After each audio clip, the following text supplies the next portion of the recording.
त्वाम अहम शरणं गतः। ओम नमः शिवाय। अथ श्री वायुपुराण उत्तरार्ध एकाविंशोऽध्यायः। श्राद्धकल्पे भिन्न कालिक तृप्ति साधन द्रव्य विशेष गया श्राद्ध आदि फल ब्राह्मण परीक्षणादि कथनम्। ओम नमः शिवाय। ओम नमः शिवाय। संयुरुवाच किंचिदित्तं पितॄणां तु धिनोति वदतां वरः किम ही स्विच्चिररात्राय किं चान्त्याय कल्प्यते। बृहस्पतिरुवाच हवींसि श्राद्धकाले तु यानि श्राद्धविदो विदुः तानि ते शृणु सर्वाणि फलचैषां यथा बलम्। तिलैर्व्रीह्यमैर्मार्षैर्रद्भिर्मूलफलेन च दत्तेन मासं प्रीयन्ते श्राद्धेन तु पितामहाः। मत्स्य प्रीणन्ति 2 मासो 3 मासान् हारिणेन तु सासं तु 4 मासान् 5 प्रीणाति साकुनं। बाराहेण तु 6 मासाच्छ्यागलं साप्तमासिकम् 8मासिकमित्युक्तं यच्च पार्षतकं भवेत्।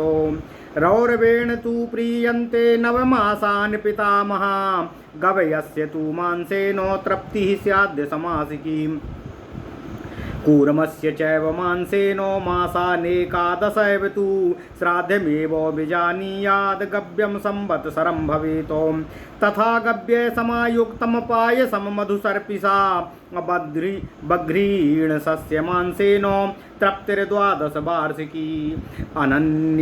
अनन्त्याय भवेद्युक्तं खड्गमासय पितृक्षये कृष्णाच्छागस्तथा गोधा अनन्त्यायैव कल्प्यते।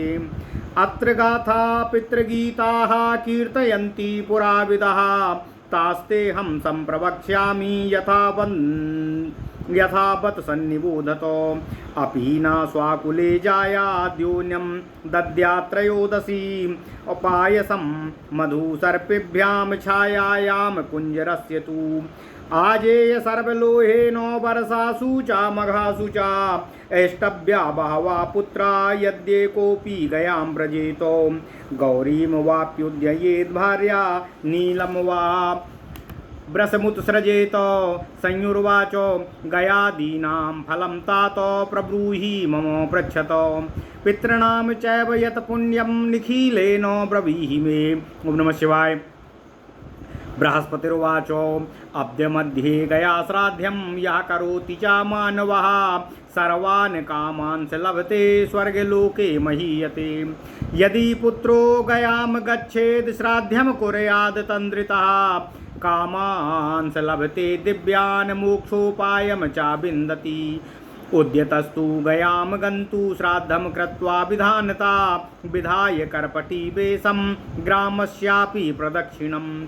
ततो ग्रामान्तरं गत्वा श्राद्धशेषस्य भोजनं कृत्वा प्रदक्षिणां गच्छेत् प्रतिग्रह विवर्जितः। केशश्मश्रून् खादीनां वपनं न प्रशस्यते अतो न कार्यं वपनं श्राद्धार्थी न गया सदा। वित्तसाठ्यं न कुर्वीतो गया श्राद्धे सदा नरः वित्तसाठ्यं न कुर्वाणो न तीर्थफलभाग्यवात्। ब्रह्मकुण्डे प्रभासे च ब्रह्मवेद्यां तथैव च प्रेतपर्वमासाद्य श्राद्धं कुर्याद्विधानतः।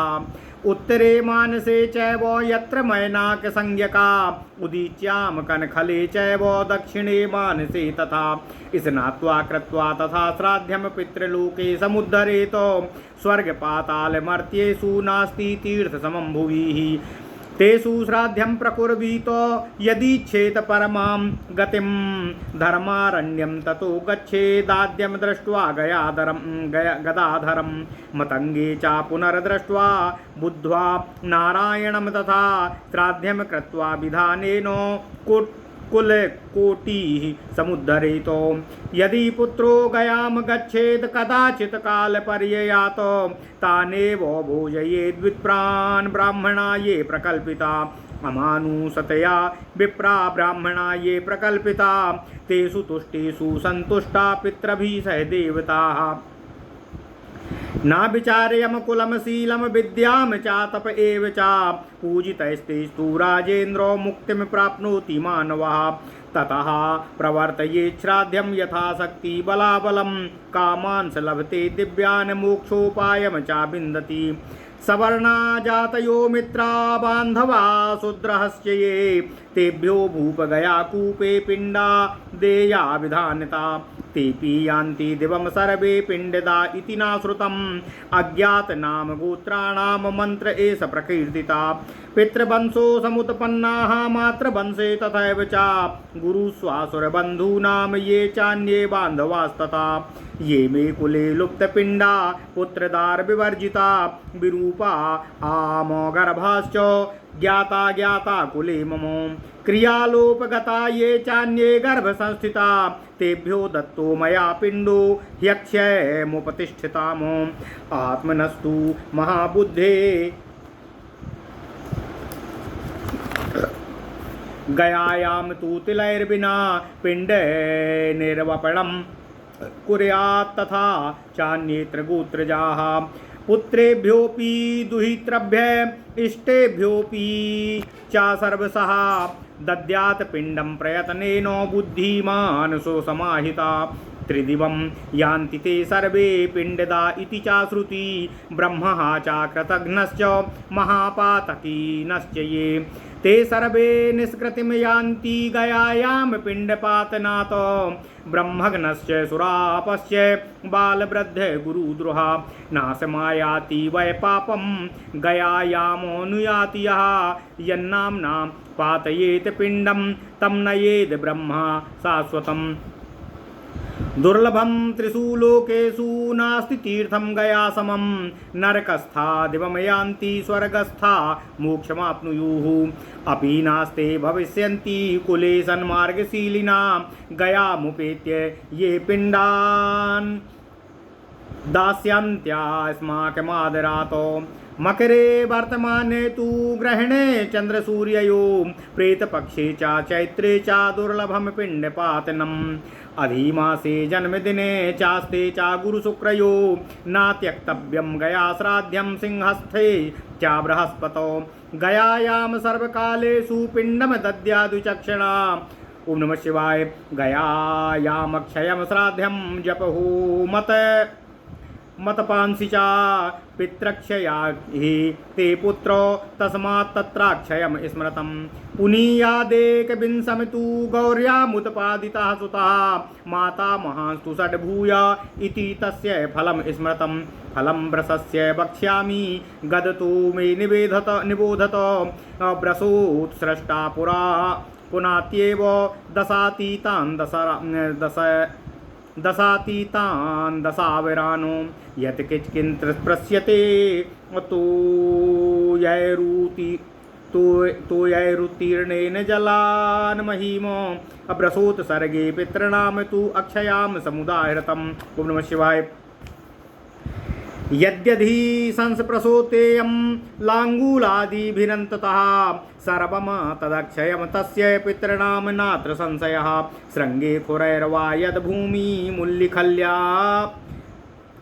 शृङ्गे खुरैर्वा यद्भूमिमुल्लिखत्यग्निक्षं वृषः मधुकुल्या पितृन्तस्य अक्षयास्ता भवन्ति वै सहस्रनल्वमात्रेण तडागेन यथा श्रुति तृप्तितस्तृप्ति पितॄणां वै तद्वा सस्याधिकोच्यते यो ददाति गुणैर्मिश्रास्तिलान् वै श्राद्धकर्मणि मधुना मधुमिश्रान् वा अक्षयं सर्वमेव ततो बृहस्पतिरुवाच ब्रह्मणा न परीक्षेत सदा देयेतु मानवा दैवे कर्माणि पित्रे च श्रूयते वै परीक्षणामो सर्वदेवो व्रतस्नास्ता षडक्ति नाम पावनादुजा ये च भाष्यविदो मुख्या ये च व्याकरणे रताः अधीयते पुराणां च धर्मशास्त्रं तथैव च तृणाचिकेतो पंचाग्निस्त्रिसुपर्णाः षडङ्वित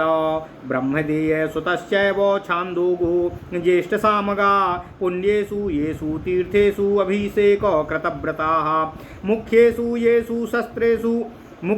येषु सत्रेषु भवन्त्याव अभ्रतप्लुता ये च सद्यो व्रता नित्यं स्वकर्मो निरताश्च ये अक्रोधना शान्तिपरास्तान् वै श्राद्धे निमन्त्रयेत ये चापि नित्यं दशसु सुकृतेषु व्यवस्थिता स्वकर्मो निरता नित्यं तान् श्राद्धेषु निमन्त्रयेत एतेषु दत्तमक्षय्यमेते वै पंक्ति पावना श्रद्धया ब्राह्मणा ये तु योग धर्मो मनुव्रताः धर्मा।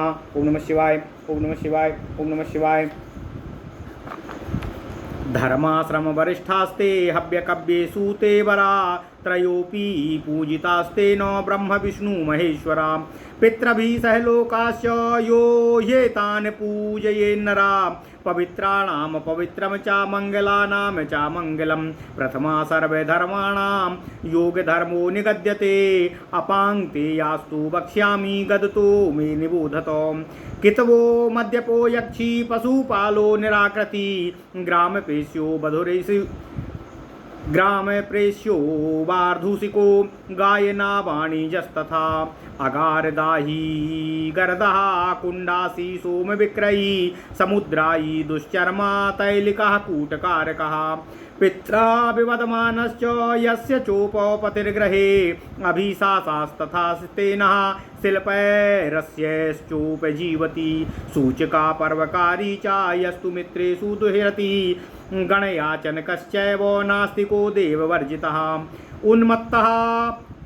उन्मत्तः पाण्डकसठो भ्रूणः गुरुतल्पकः अभिषकजीवः प्रयसा निकः परस्त्री यस्य गच्छति विक्रीणाति च यो ब्रह्म व्रतानि च तपांसि च नष्टं स्यान्नास्तिके दत्तं कृतघ्ने चैव संसके यच्च वाणिज्यके चैव नेहनामुत्र तद्भवेत् निक्षेपहारिणे चैव कितवे वेदनिन्दके तथा वाणिज्ये चैव कारुके धर्मवर्जिते तथा वाणिजके चैव कारुके धर्मवर्जिते और निंदन क्रीणाति पांड्यानि विक्रीणाश्च प्रशंसति अन्रतस्य समावासो नः वाणिक् श्राद्धमर्हति भस्मनीवहुतं हव्यम दत्तमपौर्न भवेद्विजे षष्टिं काणः शतं षण्डः अविस्त्री यावत् प्रशस्यति पापरोगी सहस्रस्य दातुर्नाशयते फलं भ्रस्यते तत्फलास्तस्माद्दाता यस्य तु बालिशः अयो वेष्टितशिरा भुङ्क्ते यो भुङ्क्ते दक्षिणामुखा सोपानत्कश्च यो भुङ्क्ते यच्च दद्यातिरसकृतं सर्वं तद् सुरेन्द्राणां ब्रह्मा भागं कल्पयतो स्वानश्च यातु धानश्च नावेक्षेरन्धकश्च कथञ्चन स्वानश्च यातु धानश्च नावेक्षेरन् कथञ्चन तस्मात् परिवृतिं दद्यातिलैश्चान्वके वाकीरयन्। ओम नमः शिवाय। राक्षसानां तिला प्रोक्ता सुनामो परिवृतिस्तथा दर्शनात् सूकरो हन्ति पक्षवातेन कुक्कुटः रजस्वलानुस्पर्शेन क्रुद्धो यश्च प्रयच्छति न प्रीणाति पितॄन् देवान् स्वर्गं न चासा गच्छति नदीतीरेषु रम्येषु सरित्सु च सरस्सु च अभिव्यक्तेषु च प्रीयन्ते दत्ते नेह पितामहः न चाश्रुः पातयेज्जातुः न युक्तो वाचे मीरयेत न चाकुर्वीत भुञ्जानो ह्यन्योन्यं मत्सरं तदा अपसव्ये कृते तेन अविधिवद्दर्भपाणिना पित्रा मानिधनं कर्ममेवं प्रीणाति वै पितॄन् अनुमत्यादितो विप्रा नग्नो कुर्याद्यथा विधि पितॄणां निर्वापेत भूमौ शूर्पे वा दर्भसंस्तरे शुक्लपक्षस्य पूर्वान्ये श्राद्धं कुर्याद्विचक्षण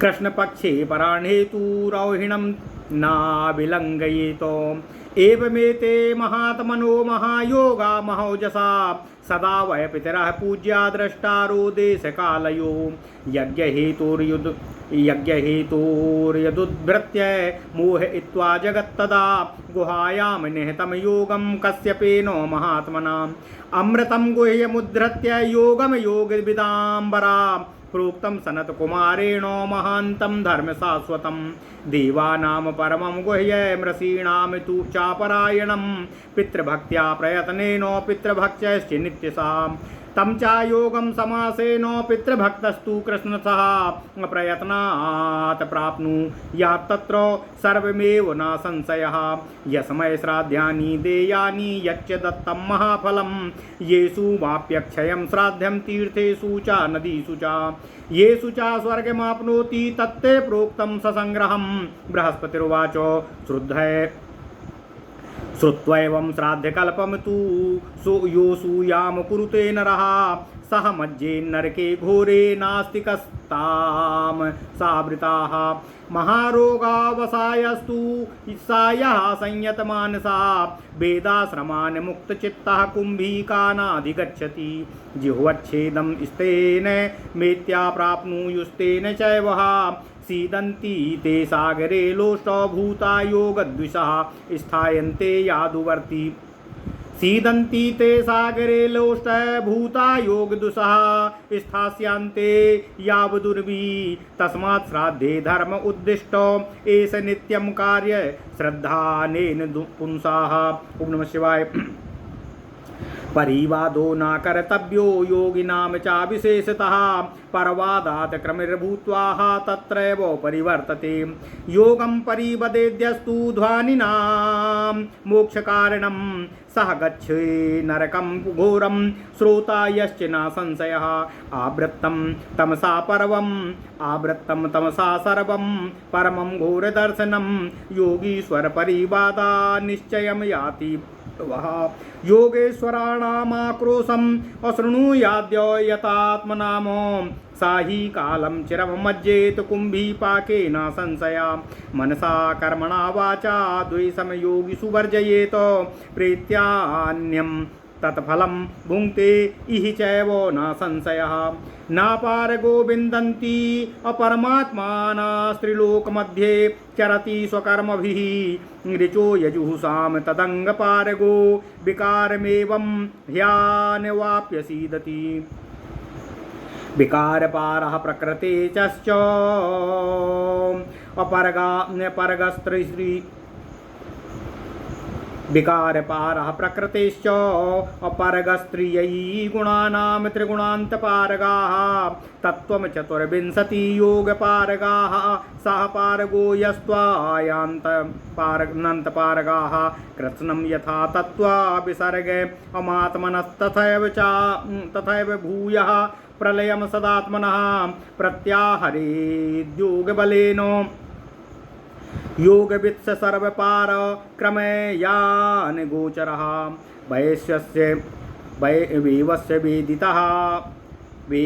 वेदिता यो वै वेद्यं विन्दति योगवितो तं वै वेदविदं प्राहुस्तं प्राहुर्देवपारगम् वेद्यं च वेदितव्यं च विदित्वा वै यथा विधि एवं वेदविदं प्राहुस्ततोऽन्ये वेदचिन्तका यज्ञान वेदांस्तथा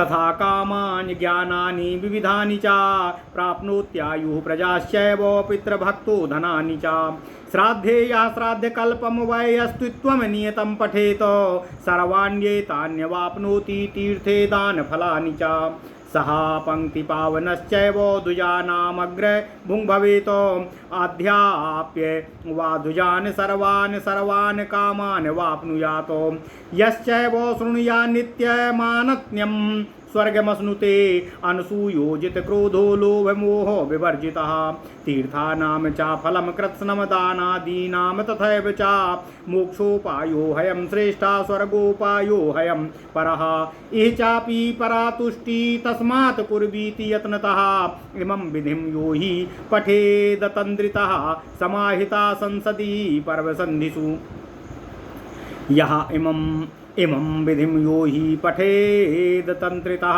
समाहिता संसदि पर्वसन्धिषु अपत्यभाग भवति परेण तेजसा दिवौकसां सा व्रजते सलोकतामो येन प्रोक्तो स्वयं कल्पो नमस्तस्मै स्वयंभुवे महायोगेश्वरेभ्यश्च सदा च प्रणतो ह्यहम् इत्येते पितरस्तातो देवानामपि देवताः सप्तस्वेतेषु ते नित्यं स्थानेषु पितरोऽव्यथाः प्रजापतिसुता ह्येते सर्वे चैव महात्मनाम् आद्यो गणस्तु योगानां सा नित्यो योगवर्धनां द्वितीयो देवतानां तु तृतीयो देवतारिणां शेषास्तु वर्णिनां ज्ञेया इति सर्वे प्रकीर्तिताः देवास्त्वेतान्यजन्ते वै सर्वे स्वेतेष्वस्थिता आश्रमास्तु यजन्त्येताश्चत्वारस्तु यथाक्रमं वर्णाश्चापि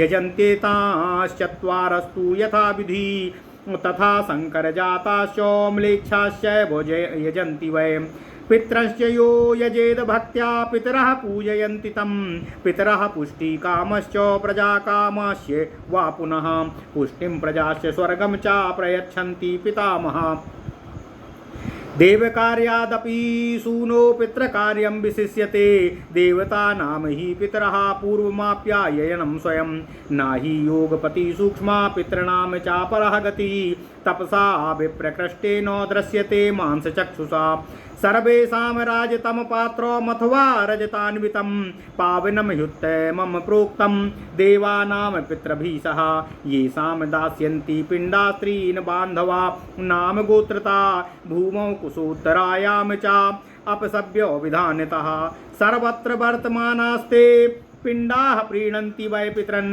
यदाहारो भवेत् जन्तुराहारः सोऽस्य जायते यथा गोष्ठे प्रनष्टां वै वत्सो विन्दति मातरं तथा तं नयते मन्त्रो जन्तुर्यत्रावतिष्ठते नाम गोत्रं च मन्त्रस्य दत्तमन्नं नयन्ति तम् अपि योनि सतं प्राप्तास्तृप्तिस्ताननुगच्छति एवमेषा स्थिता संस्था ब्रह्मणा परमेष्ठिना पितॄणामादिसर्गस्तु लोकानामक्षयार्थिनाम् इत्येते पितरो देवा देवाश्च पितरः पुनः दौहित्रां यजमानाश्च प्रोक्ताश्चैव मया नपाः लोका दुहितरश्चैव दौहित्राश्च सुतास्तथा दानानि सह शौचेन तीर्थानि च फलानि च अक्षयत्वं द्विजाश्चैव यायावरविधिस्तथा प्रोक्तं सर्वं यथा न्यायं यथा ब्राह्मणं ब्रवीत् पुराः बृहस्पतिरुवाच इत्येतदङ्गिरा प्राह ऋषीणां शृण्वतां तदा सत्रे वै वितते पूर्वं तदा वर्षसहस्रिके यस्मिन् ग्रहे पतिर्ह्यासीद् ब्रह्मा वै देवता प्रभु संवत्सरश्च तान् पंच तत्रोपेता इति श्रुति श्लोकाश्चात्र पुरा गीता और ऋषिर्भिर्ब्रह्मवादिभिः दीक्षितस्य तदा सत्रे ब्रह्मणः परमात्मनः तत्रैव जातमन्त्युग्रं पितॄणामक्षयार्थिनां लोकानां च हितार्थाय ब्रह्मणा परमेष्ठिना सूतवाच एवं बृहस्पतिर्पूर्वं पृष्ठपुत्रेण धीमता प्रोवाच पितृवंशं तु यत्यद्य समुदाहृतम् अत ऊर्ध्वं प्रवक्ष्यामि वरुणस्य निबोधत। ओम नमः शिवाय। ओम नमः शिवाय। ओम नमो भगवते वासुदेवाय। ओम देवकी सुत गोविंद वासुदेव जगतपते देहि मे तनियम कृष्ण त्वाम अहम शरणम गतः। ओम नमः शिवाय। अथ श्री वायुपुराण उत्तरार्ध एकविंशोऽध्यायः। ओम नमः शिवाय। ओम नमः शिवाय। ओम नमः शिवाय। श्राद्ध कल्पे भिन्न कालिक तृप्ति साधन द्रव्य विशेष गया श्राद्धादि फल ब्राह्मण परीक्षणादि कथनम। ओम नमः शिवाय। ओम नमः शिवाय। संयू ने कहा, हे वक्ताओं में श्रेष्ठ, पितरों को दी गई कौन सी वस्तु उन्हें थोड़े समय के लिए तृप्त करती है और कौन सी वस्तु उन्हें दीर्घकाल तक के लिए तुष्ट परिपुष्ट और तृप्त करती है और कौन सी वस्तु उन्हें अक्षय तृप्ति देती है। बृहस्पति जी बोले, श्राद्ध के ज्ञाता विद्वानों ने जिसे हवि के रूप में निरूपित किया है उसे यथा योग्य मैं आपसे वर्णन कर रहा हूँ, कृपया सुने। श्राद्ध में तिल, जौ, व्रीहि, उड़द, जल, मूंग तथा फल प्रदान करने पर पितृगण 1 माह तक के लिए तृप्त रहते हैं। इसी प्रकार मछली प्रदान करने पर 2 माह, हिरण के मांस से 3 माह, खरगोश के मांस से 4 माह, पक्षियों के मांस से 5 माह, बाराह के मांस से 6 माह, बकरे के मांस से 7 माह, प्रसद अर्थात सफ़ेद चित्तीदार हिरण के मांस से 8 माह तक पितृगण संतुष्ट होते हैं, ऐसा कहा गया है। वेदों के अनुसार पशु बलि निंदनीय है। यहाँ इसको सिर्फ संदर्भ के तौर पर देखा जाए, हम किसी भी पशु बलि की निंदा करते हैं और उसका समर्थन नहीं करते, कृपया क्षमा करें।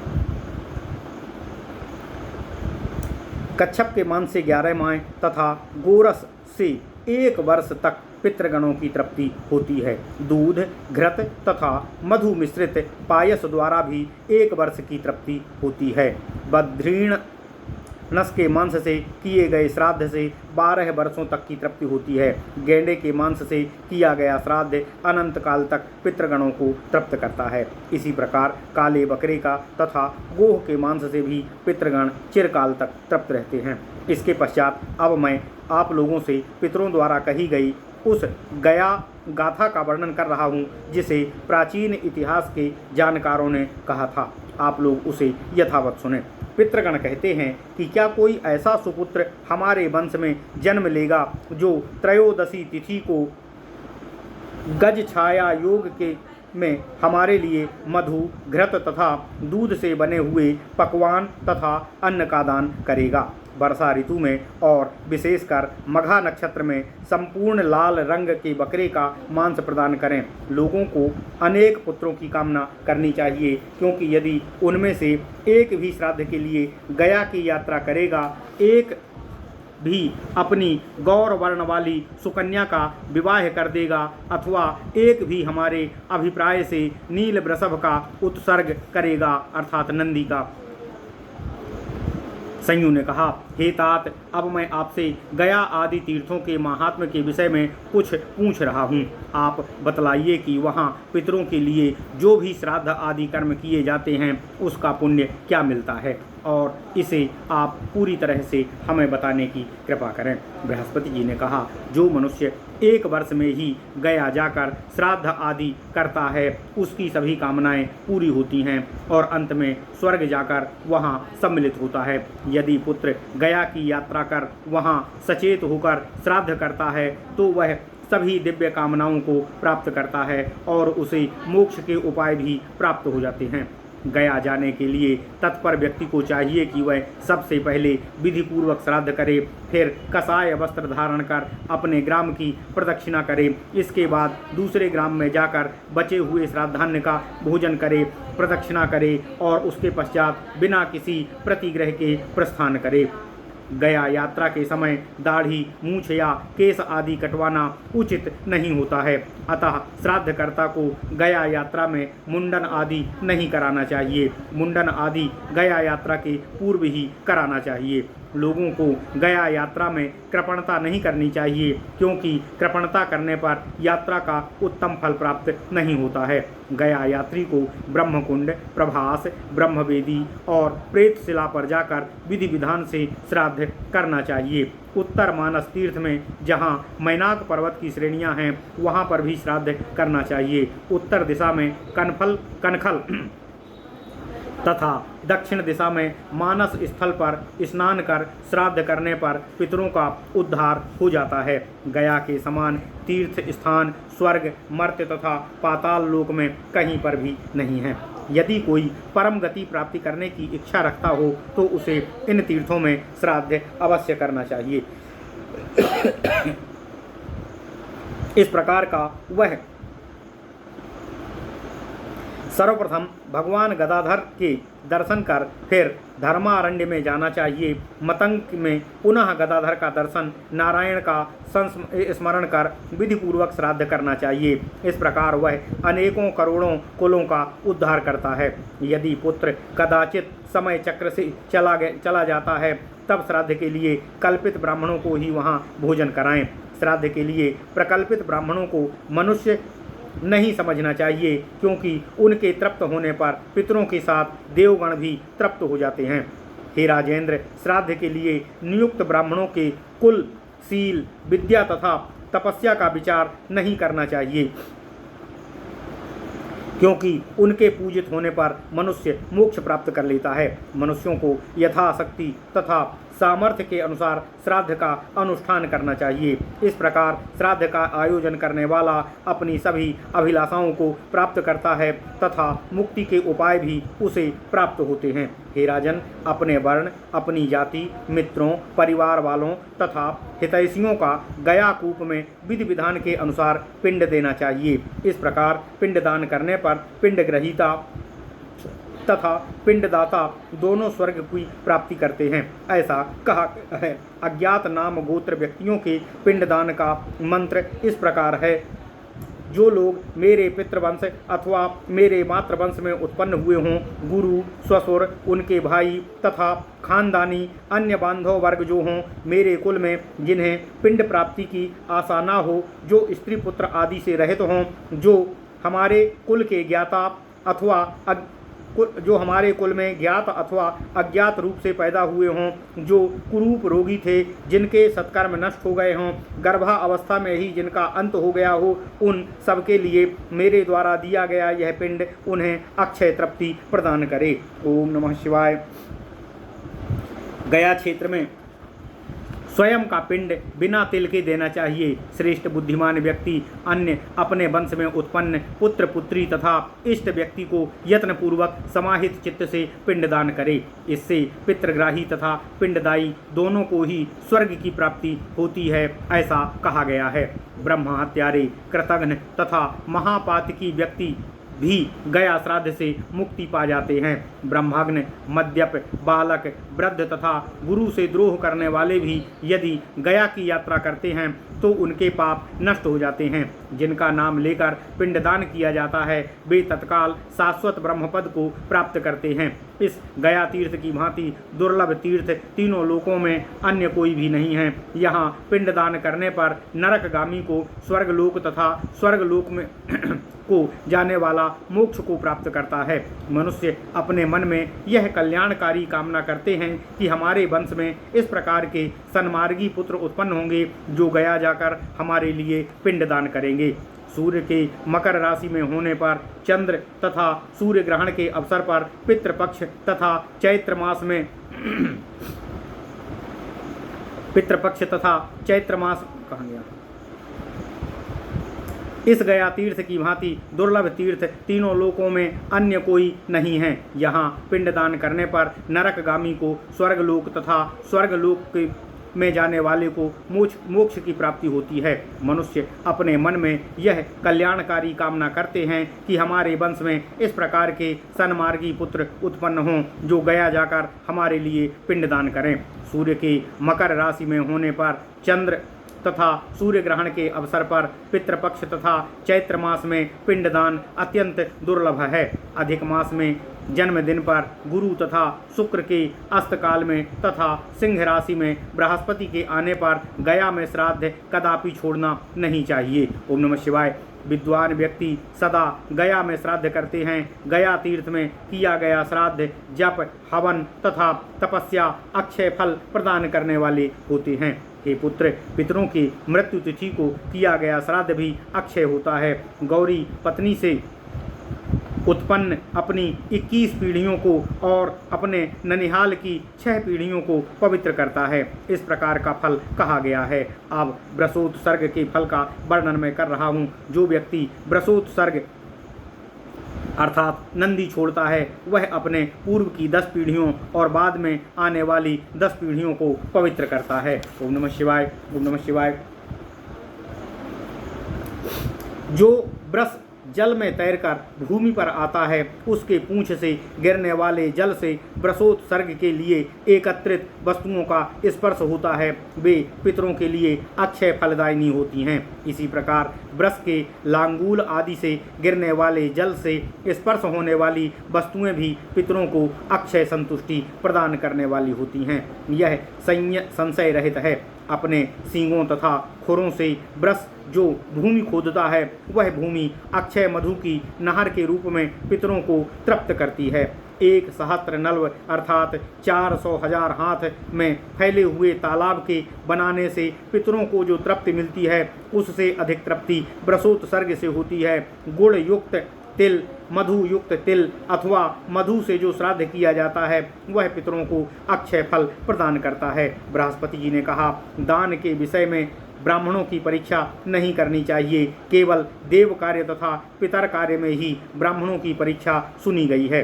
सभी वेदों के अभ्यास परायण, पंक्तिवान, प्रधान भाष्य ज्ञाता, व्याकरण, पुराण तथा धर्मशास्त्र अध्यायी, त्रिनचिकेत, पंचाग्नि आराधक, षडंगविद, त्रिशूपवर्ण ब्रह्मज्ञानियों का पुत्र, छंदोग, ज्येष्ठ, सामज्ञाता, पवित्र तीर्थों में व्रत पूर्वक अभिषेक करने वाला, प्रमुख यज्ञों में अभव्रत स्नान करने वाला, शीघ्र ही व्रतों से निवृत्त होने वाला, स्वकर्म निरत, क्रोधहीन, शांत ब्राह्मणों को ही श्राद्ध में सदा निमंत्रित करना चाहिए। जो ब्राह्मण नित्य 10 शुभ संस्कारों से सुपवित्र तथा स्वकर्म में निरत रहते हैं उन्हें श्राद्ध कर्म में निमंत्रित करना चाहिए। इन सब उत्तम द्विजों को दान करने पर वह दान अक्षय होता है। पंक्ति पावन श्रद्धा सहित योग धर्मरत आश्रम धर्म को मानने वालों में श्रेष्ठ हव्य कव्य के लिए उत्तम इस प्रकार के ब्राह्मणों की पूजा करने वाले के द्वारा अपने पितृगण सहित ब्रह्मा, विष्णु तथा महेश्वर की भी पूजा संपन्न हो जाती है। योग धर्म पवित्रों में भी अधिक पवित्र, कल्याण करने वालों से भी अधिक कल्याणकारी तथा सभी धर्मों में अग्रगण्य कहा जाता है। अब मैं आप लोगों से जो अपंक्ति पावन हैं उनके बारे में बता रहा हूँ, सुनिए। कुटिल, मद्यप, यक्ष्मारोगी, पशुपाल, कुरूप, ग्राम सेवक, ब्याज से जीवन निर्वाह करने वाला, गायक, व्यापारी, गृहदाही, विष देने वाला, व्यभिचार से उत्पन्न व्यक्तियों का अन्नभक्षी, सोमरस विक्रेता, समुद्र यात्री, दूषित चर्म युक्त तेल व्यापारी, कूटनीति वाला, पिता से झगड़ा करने वाला, जिसके घर में कोई अन्य गृह स्वामी हो उसे कलंकित करने वाला, कलंकित, चोर, शिल्प कर्म से जीविका चलाने वाला, चुगली करने वाला, झूठे पर्वों को बताकर धन प्राप्त करने वाला, मित्रद्रोही, समूह बनाकर मांगने वाला, नास्तिक, वेद रहित, पागल, हिजड़ा, नीच स्वभाव वाला, भ्रूण हत्यारा, गुरु की सैया पर सोने वाला, औषधि विक्रेता, सूचना देने वाला, पर स्त्रीगामी, ब्रह्म विद्या का विक्रेता, व्रत तथा तपस्या बेचने वाला, इस प्रकार के व्यक्तियों को दान देने पर दान का सभी फल नष्ट हो जाता है। नास्तिक, कृतघ्न तथा निंदा करने वाले को दान देने पर उसका फल नष्ट हो जाता है। व्यापारी, ब्राह्मण को दिए दान से कोई फल प्राप्त इस लोक में और ना ही परलोक में नहीं होता है। गिरवी रखी वस्तु को हड़पने वाला, कपटी तथा वेद निंदक का फल भी वैसा ही होता है। इसी प्रकार क्रय विक्रय करने वाले कारीगर, अधार्मिक, खरीदते समय दूसरे की अच्छी वस्तु की निंदा तथा बेचते समय उसी की प्रशंसा करने वाले को दिया गया दान कभी फलदायी नहीं होता है। इसी तरह झूठ बोलने वाला व्यवसायी ब्राह्मण भी श्राद्ध में निमंत्रण के योग्य नहीं होता है। पर पुरुष से उत्पन्न ब्राह्मण को दिया गया दान राख में दी गई आहुति के समान व्यर्थ होता है। काना व्यक्ति, 60 नपुंसक, 100 श्वेत कुष्ठ रोग जितने कर्मों को देखता है उन सभी को तथा पापी, भोगी, रोगी 1000 दान के फल को नष्ट कर देता है। मूर्ख को दान करने से मनुष्य सत्फल से सदा के लिए वंचित रह जाता है। सिर बांधकर दक्षिण की ओर मुँह करके तथा जूता पहनकर भोजन करने वाले और अनादर पूर्वक दान देने वाले के सभी कर्मों का फल भगवान ब्रह्मा असुरेंद्रों के लिए भाग स्वरूप कल्पित करते हैं। कुत्ते तथा राक्षस श्राद्धीय वस्तुओं को किसी भी प्रकार से न देख सकें, इससे बचने के लिए चारों ओर तिल बिखेर कर ओट के लिए पर्दा लगा देना चाहिए। तिल का विकिरण राक्षसों के लिए तथा पर्दा अन्य कोई घेरा कुत्ते के लिए होता है। सूअर द्वारा मात्र देख लेने से ही श्राद्ध फल नष्ट हो जाता है। मुर्गे द्वारा अपने पंखों की फड़फड़ाने से उत्पन्न हवा द्वारा भी श्राद्ध का फल नष्ट हो जाता है। रजस्वला स्त्री के छू लेने तथा क्रोध से दान करने पर भी श्राद्ध का फल नष्ट हो जाता है। इस प्रकार श्राद्ध करने पर पितर और देवता तृप्त नहीं होते और न ही श्राद्धकर्ता को स्वर्ग की प्राप्ति होती है।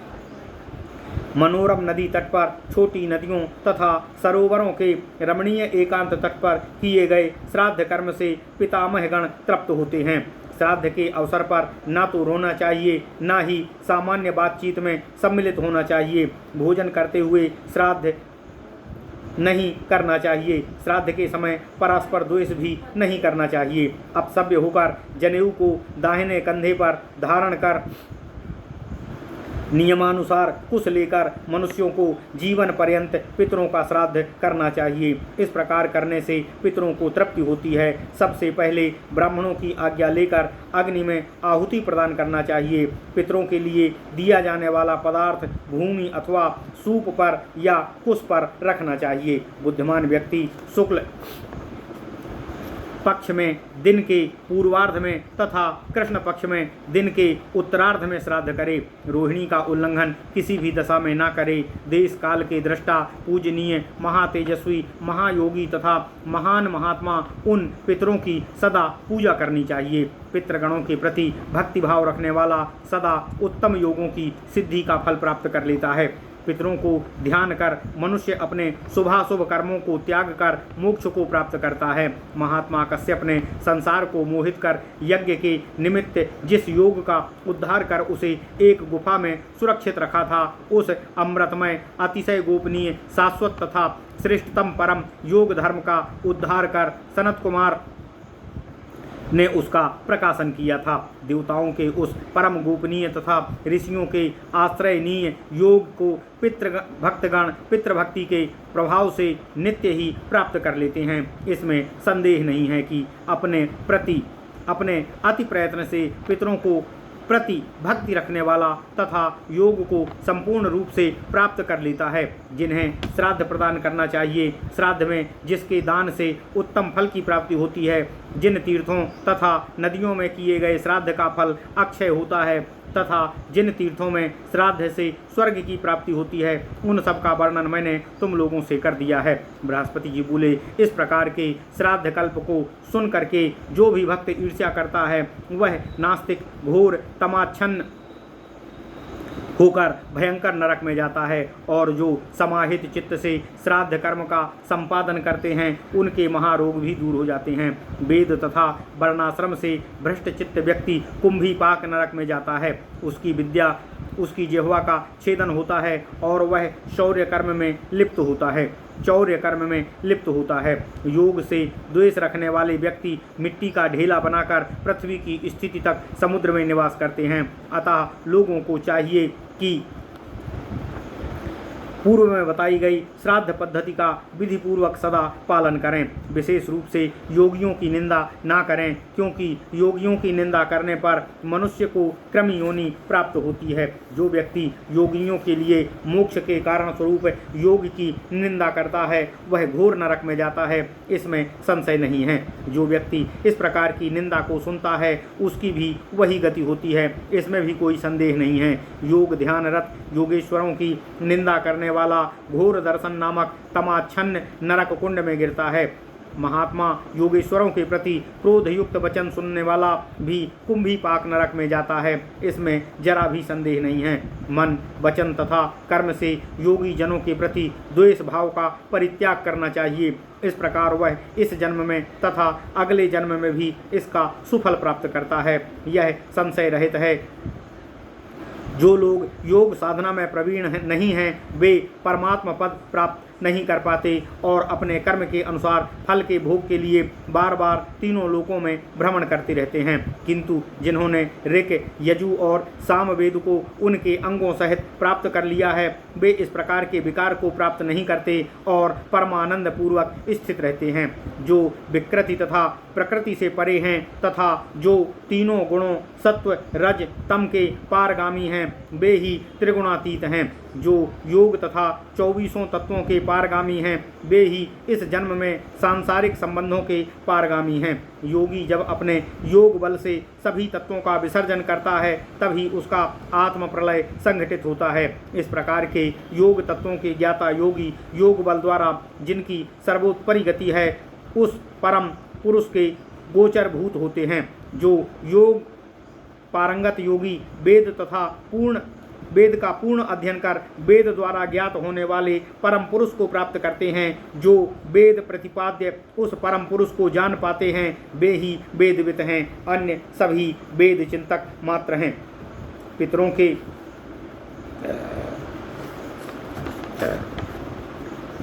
के प्रति भक्ति भाव रखने वाले सभी यज्ञों, वेदों तथा सभी कामनाओं, विविध विषयों का ज्ञान, आयु, प्रचुर धन तथा पुत्र पौत्र आदि प्राप्त करता है। श्राद्ध के समय जो व्यक्ति दत्त चित्त होकर इस श्राद्ध कल्प का पाठ करता है, वह पूर्वोक्त सभी तीर्थों में किए गए श्राद्ध के फल को प्राप्त करता है। यह पंक्ति पावन होकर ब्राह्मणों में सर्वप्रथम भोजन करने वाला होता है। साथ ही वह सभी ब्राह्मणों को शिक्षा प्रदान करने वाला होकर सभी कामना को प्राप्त करता है। जो व्यक्ति दोष रहित क्रोध को बस में करके तथा लोभ मोह का परित्याग कर श्रद्धा भाव से इस श्राद्ध कल्प का श्रवण करता है, वह अनंत काल तक स्वर्ग का सुख भोगता है और उसे सभी तीर्थों एवं दानों का फल प्राप्त होता है। यह श्राद्ध कल्प मोक्ष प्राप्ति का सर्वश्रेष्ठ उपाय है तथा स्वर्ग प्राप्ति के लिए इससे अधिक सुगम और कोई उपाय नहीं है। इसके द्वारा इस लोक में परम संतुष्टि प्राप्त होती है। अतः सभी प्रकार के प्रयत्नों द्वारा श्राद्ध अनुष्ठान करना चाहिए। पर्व संधि के समय जो व्यक्ति आलस्य रहित होकर समाहित चित्त से सभा के मध्य इस श्राद्ध कल्प का पाठ करता है, वह परम तेजस्वी संतान प्राप्त करता है और अंत में देवताओं के सालोक्य को भी प्राप्त करता है। जिन्होंने इस श्राद्ध विधि का प्रणयन किया है, जो उन अजन्मा स्वयंभू को हम नमस्कार करते हैं, उन महायोगेश्वरों को सदा प्रणाम करते हैं। हे तात, ये पितरगण देवताओं के भी देवता हैं। वे सब अपने लिए निश्चित सप्तलोक में अव्यय रूप से निवास करते हैं। ये सब महात्मा पितरगण प्रजापति के पुत्र हैं। इनका सर्वप्रथम गण योग संबंधनीय है, अतः ये नित्य योगवर्धन के नाम से प्रसिद्ध हैं। दूसरा गण देवताओं का, तीसरा देवशत्रुओं का तथा शेष अन्य वर्णियों का है। इन सब का वर्णन मैं कर चुका हूँ। देवता इन सब लोकों में रहकर इनकी पूजा करते हैं। चारों आश्रमों में रहने वाले यथाक्रम इनकी पूजा करते हैं। इसी प्रकार चारों वर्णों के लोग भी इन सब की विधि पूर्वक पूजा करते हैं। सभी म्लेच्छ जातियाँ एवं वर्ण संकर भी इन सब की पूजा करते हैं। भक्ति पूर्वक जो इन पितरों की पूजा करते हैं, पितरगण स्वयं भी उनकी पूजा करते हैं।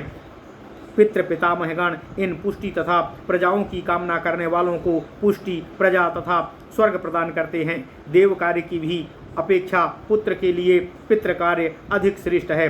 देवताओं से पहले पितरों को संतुष्ट करने की बात सदा कही जाती है।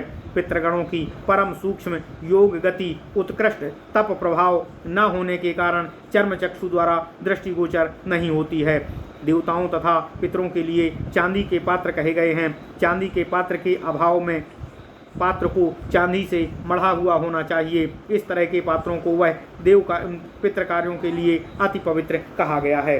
जिनके परिवार के लोग नाम तथा गोत्र का उल्लेख करते हुए देवताओं तथा पितृगणों को कुश के बिछावन पर भूमि में अपसभ्य होकर विधि पूर्वक 3 पिंड प्रदान करते हैं, वे पिंड सर्वत्र स्थित पितृगणों को आनंदित करते हैं। जो मनुष्य जो आहार स्वयं ग्रहण करता है, वही उसके पितरों के लिए भी होना चाहिए। जिस प्रकार बछड़ा गोष्ठ अर्थात गायों के समूह में अदृश्य अपनी माता को प्राप्त कर लेता है, उसी प्रकार मंत्र के प्रभाव से प्रदत्त पिंड भी उस स्थान पर चला जाता है जहाँ जीवात्मा निवासरत होती है।